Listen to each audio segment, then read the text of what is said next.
Hello, dear students. I am Ajay Wagh, lecturer in Department of Mechanical Engineering, NIT Polytechnic Nagpur.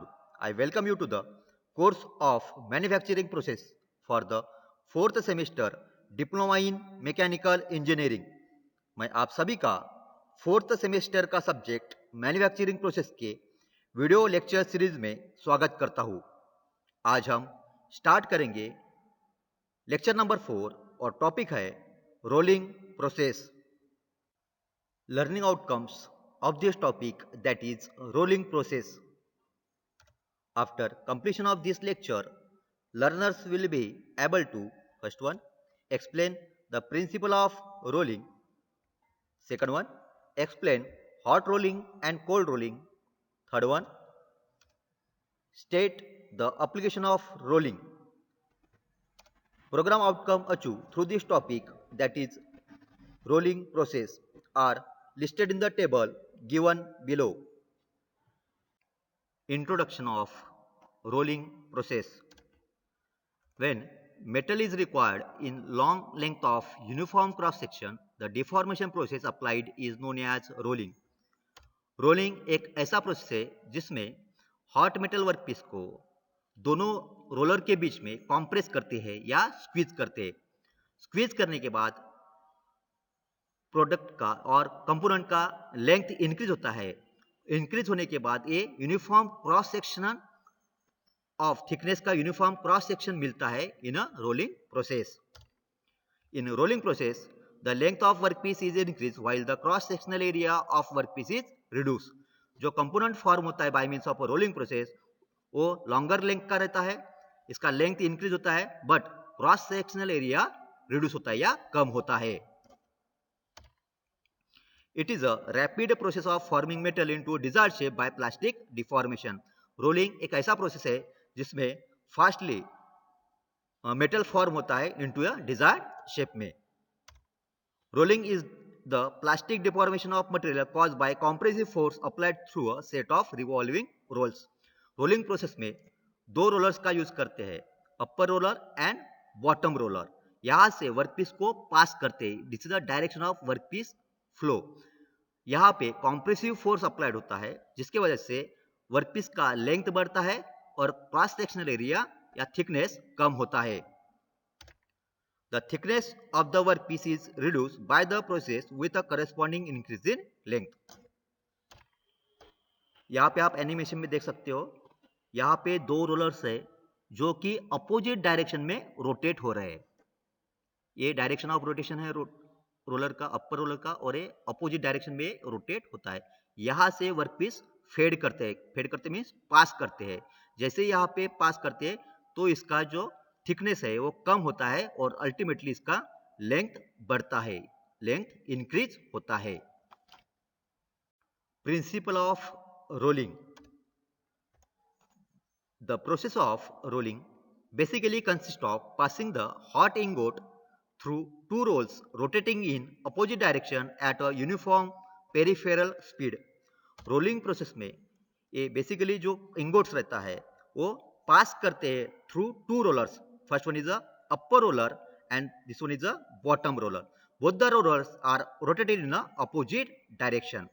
जो original cross coarse grain होते हैं, originally जो course grains होते हैं वो compressive force apply होने के बाद यहाँ पे रोलर के थ्रू कॉम्प्रेसिव फोर्स अप्लाइड होता है on that ingot and these coarse are elongated. ये यहाँ पे इलोंगेशन होता है, प्लास्टिक डिफॉर्मेशन होता है और ग्रेन्स जो रहते हैं वो इलोंगेटेड होते हैं और क्रिस्टलाइजेशन प्रोसेस यहाँ पे स्टार्ट होता है and new refined grains can be obtain. जैसा फोर्जिंग प्रोसेस में ऑब्टेन होता है वैसे ही यहाँ पे न्यू रिफाइंड ग्रेन्स और fine grains can be obtain bye means of a rolling process. That's why जो रोलिंग कंपोनेंट्स होते हैं वो होमोजेनियस कंपोनेंट्स होते हैं या होमोजेनियस प्रोडक्ट होते हैं। As a result of squeezing, the grains are elongated in the direction of rolling and the velocity of material at exit is higher than at the entry. The rolls are in contact with the passing metal piece or sufficient distance represented by arc AB in diagram. जो roller यहाँ से पास होता है, roller rotate होते हैं और यहाँ से जो इंगोट पास होता है इन बिटवीन दैट रोलर्स, यहाँ पे जो एंगल ऑफ कॉन्टैक्ट फॉर्म होता है, एंगल उसको बोलते हैं आर्क ए बी, जो कॉन्टैक्ट में आता है रोलर्स वर्कपीस के, उसको बोलते हैं आर्क ए बी.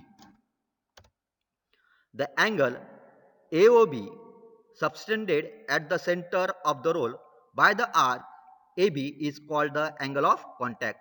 जो यहाँ पे आर्क डेवलप होता है, ये वाला जो कांटेक्ट में आता है उसको बोलते हैं आर्क AOB एंगल, एंड जो आर्क आता है इसके कांटेक्ट में AB, इसको बोलते हैं हम angle of contact. Changes in the grain structure of metals during the hot rolling is shown in the figure. क्या चेंजेस होते हैं आफ्टर रोलिंग, यहाँ पे दिखाया, शो किया है. यहाँ पे हॉट मेटल और हॉट इंगोट पास करते हैं इन बिटवीन दैट रोलर्स. ये है एंगल ऑफ कॉन्टैक्ट, ये है एंगल ए ओ बी, और आर्क ए है ए बी, जो कि कॉन्टैक्ट सरफेस है, एंगल इसको बोलते हैं angle of contact. This is an effective method to reduce grain size and refine the microstructure in metals, resulting in improved strength and good ductility.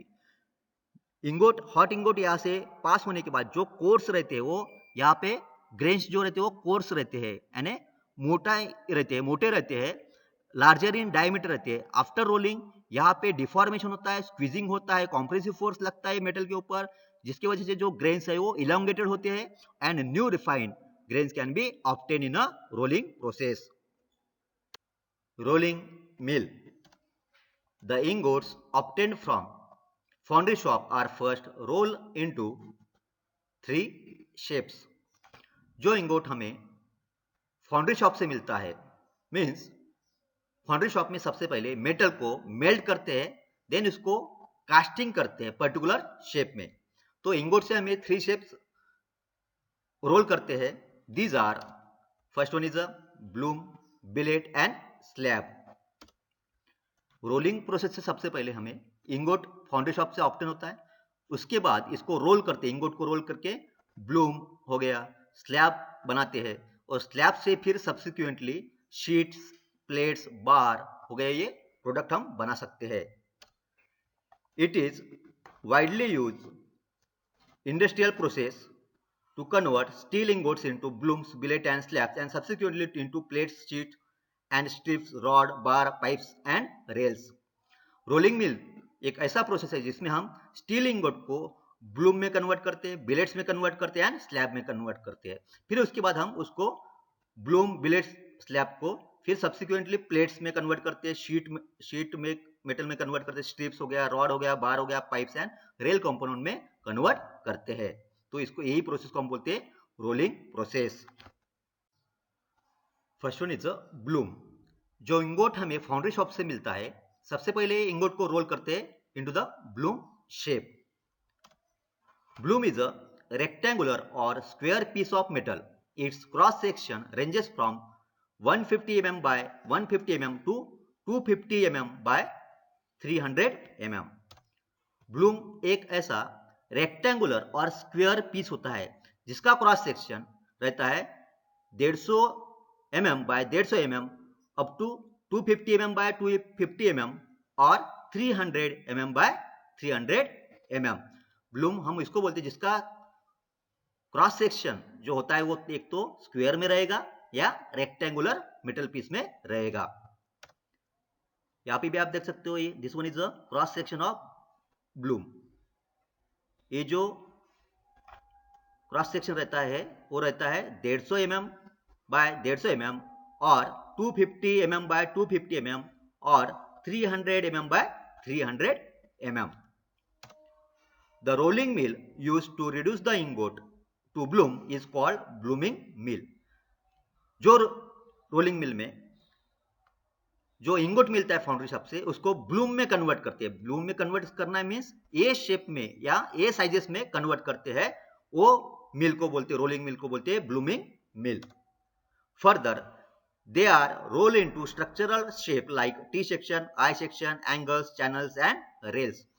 जो Bloom section मिलता है blooming मिल से, फिर इसको कन्वर्ट करते हैं टी सेक्शन में, I section में, एंगल्स बनाना है, चैनल्स बनाना है या रेल रोड कंपोनेंट बनाना है, तो हम बना सकते हैं रोलिंग करते हुए, ब्लूम को रोलिंग करते हैं, फिर टी सेक्शन हो गया, आई सेक्शन हो गया, एंगल्स हो गया, चैनल्स एंड रेल कंपोनेंट बनाते हैं।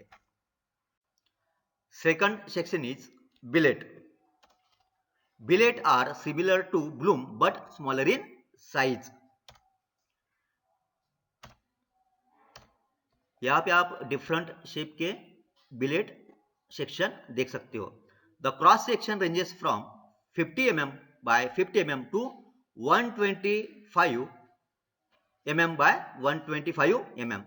जिसका cross section 50 mm by 50 mm रहता है, 50 mm by 50 mm रहता है, या मैक्सिमम 125 by 125 रहता है. और जो स्क्वायर सेक्शन में रहता है या रेक्टेंगुलर रहता है, यहाँ पे रेक्टेंगुलर पीस दिख रहा है, यहाँ पे भी दिख रहा है, और ये स्क्वायर सेक्शन रहता है, तो इसको हम बोलते हैं बिलेट. बट बिलेट में जो साइज रहता है वो स्मॉलर साइज रहता है. रेंज रहता है इसका 50 mm बाय 50 mm से maximum 125 mm by 125 mm. Further, billets are rolled into useful products such as bars, wire rod, wire, tubes, pipes. ये ब्लूम सेक्शन को फर्दर रोल करते हैं इनटू बार्स हो गया, टीएमटी बार्स हो गया, सरिया हो गया, वायर रॉड हो गया, वायर्स बनाते हैं, ट्यूब्स बनाते हैं, पाइप सेक्शन बनाते हैं from this billet. Next section is slab. The slab have rectangular cross section with minimum thickness 50 mm and width 350 to 1650 mm या 1650 mm. स्लैब एक ऐसा रेक्टेंगुलर क्रॉस सेक्शन रहता है जिसका थिकनेस मैक्सिमम 50 mm रहता है. ये थिकनेस जो रहेगा 50 mm रहेगा, और उसका जो विड्थ रहता है मिनिमम 350 रहेगा और मैक्सिमम रहेगा 1650 mm. इसको हम बोलते हैं slab. Slab means it is a rectangular cross section जिसका थिकनेस है 50 mm. थिकनेस जाड़ी जो रहेगा 50 mm रहेगा, और विड्थ मिनिमम 355 mm रहता है और मैक्सिमम 1650 mm रहता है. उसको हम वैसे सेक्शन को हम बोलते हैं स्लैब. यहाँ पे भी आप देख सकते हो स्लैब रोलिंग मिल है, यहाँ पे एक सेक्शन है स्लैब का. It is a rectangular piece और इसका थिकनेस मिनिमम रहता है 50 mm, मैक्सिमम 300-400 mm तक रह सकता है thickness. Rolling mill used for producing slab is called slabbing mill or slab caster. जो कास्टर में स्लैब या प्रोड्यूस करते हैं, मैन्युफैक्चर करते हैं, वो मिल को, रोलिंग मिल को बोलते हैं स्लैबिंग मिल और slab caster. Slab can further convert to sheet, plates, strips, small and large diameter pipes. ये स्लैब को फिर फर्दर कन्वर्ट करते हैं, रोल करते हैं इनटू द शीट मेटल में हो गया, प्लेट्स बनाते हैं, स्लैब से हम प्लेट्स बना सकते हैं, स्ट्रिप्स बना सकते हैं, स्मॉल एंड लार्जर डायमीटर के पाइप्स भी बना सकते हैं by means of that slab. Hot and cold rolling. अभी हम देखते हैं hot and cold rolling process क्या होता है. Rolling processes are perform both at high temperature above the recreation temperature which is referred to as hot rolling, as well as at room temperature that is referred to as cold rolling. Hot rolling process ऐसा process होता है जिसमें metal को या work piece को above it's recreation temperature के above heat करते हैं, और कोल्ड रोलिंग प्रोसेस में बिलो इट्स रिक्रिएशन टेम्परेचर पे हीट करते हैं. Hot rolling is usually perform when large amount of deformation is required, while cold rolling is perform for finish sheet end plate stock. Hot rolling process generally जहां पे ज्यादा से ज्यादा deformation चाहिए वहां पे यूज करते हैं, और कोल्ड रोलिंग जनरली जहां पे हमें शीट बनाना है या प्लेट्स बनाना है वहां पे यूज करते हैं. हॉट रोलिंग में जो मेटल का टेम्परेचर रहता है वो रहता है above it's recreation temperature, means हम रेड हॉट कंडीशन पे उसको हीट करते हैं, और कोल्ड रोलिंग मीन्स जो मेटल पीस का टेम्परेचर रहता है वो बिलो इट्स रिक्रिएशन टेम्परेचर रहता है. Compare between hot rolling and cold rolling. Hot rolling को ही हम बोल सकते हैं hot working process, cold rolling को बोलते हैं cold working process. Hot working is carried out above recreation temperature and below melting point of metal. Hot working process above metal के above recreation temperature के ऊपर कैरी करते हैं, carry out करते हैं, या ऐसा प्रोसेस जिसमें मेटल को अबव इट्स रिएक्शन टेम्परेचर पे हीट करते हैं उसको हम बोलते हैं hot working, but below it's melting point means metal को मेल्ट नहीं करते बट रेड हॉट कंडीशन पे उसको हीट करते हैं, वो प्रोसेस को हम बोलते हैं hot working process. Cold working is carried out below recrystallization temperature, ऐसा प्रोसेस जिसमें मेटल को बिलो इट्स रिएक्शन टेम्परेचर पे हीट करते हैं वो प्रोसेस को हम बोलते हैं cold working. New crystals are form due to recrystallization, hot rolling में न्यू क्रिस्टल्स फॉर्म होते हैं, न्यू ग्रेन्स स्ट्रक्चर फॉर्म होते हैं। Recrystallization may not occur, cold working process में रिक्रिस्टलाइजेशन नहीं होता है, that's why new crystals form नहीं होते हैं। Blowholes, porosity and cracks are eliminated due to internal welding, mostly hot working process में जो ब्लो होल्स रहते हैं मेटल के ऊपर, पोरोसिटी रहता है, क्रैक्स रहते हैं या स्मॉल होल्स रहते हैं, वो क्या होता है इंटरनल वेल्डिंग होता है, मीन्स वहां पे कॉम्प्रेसिव फोर्स अप्लाई करने के बाद वहां पे इलोंगेशन होता है, मेटल का इलोंगेशन होता है और होमोजेनस स्ट्रक्चर ऑप्टेन होता है। Excessive cold working can lead to production and propagation of cracks, जहां पे एक्सेसिव कॉम्प्रेसिव फोर्स अगर अप्लाई होता है शीट के ऊपर या प्लेट के ऊपर तो वहां पे क्रैक्स फॉर्म होता है, या जो मेटल शीट मेटल है उसमें वो वहां पे क्रैक्स या शीट जो रहता है शीट मेटल वो टियर हो सकता है in a cold working process में। Dimensional accuracy can not be achieve because of thermal expansion, यहाँ पे एक्सपांशन डिफॉर्मेशन जल्दी होता है, रैपिडली होता है, दैट्स व्हाई डायमेंशनल एक्यूरेसी जो मिलता है वो कम मिलता है। Dimensional accuracy can be achieve, यहाँ पे ग्रेटर डायमेंशनल एक्यूरेसी मिलता है ना कोल्ड वर्किंग प्रोसेस में। Surface finish off hot role parts is relatively poorer due to oxidation and scaling, यहाँ पे जो हॉट रोलिंग प्रोसेस में जो सरफेस फिनिश मिलेगा प्रोडक्ट का वो बेटर नहीं रहता है, ड्यू टू ऑक्सीडेशन होता है, वहां पे स्केलिंग आता है, तो जो सरफेस फिनिश आता है वो रिलेटिवली पुअरर रहता है। Cold roll parts have better surface finish, cold rolling process में जो कंपोनेंट्स मिलते हैं उसका फिनिशिंग जो सरफेस रहता है वो एकदम बेटर रहता है। Hot rolling refines metal grains resulting in improved mechanical properties। Hot rolling process में जो ग्रेन स्ट्रक्चर होते हैं वो रिफाइंड ग्रेन स्ट्रक्चर मिलते हैं, दैट्स व्हाई जो मैकेनिकल प्रॉपर्टीज मिलता है वो इंप्रूव मैकेनिकल प्रॉपर्टीज मिलता है।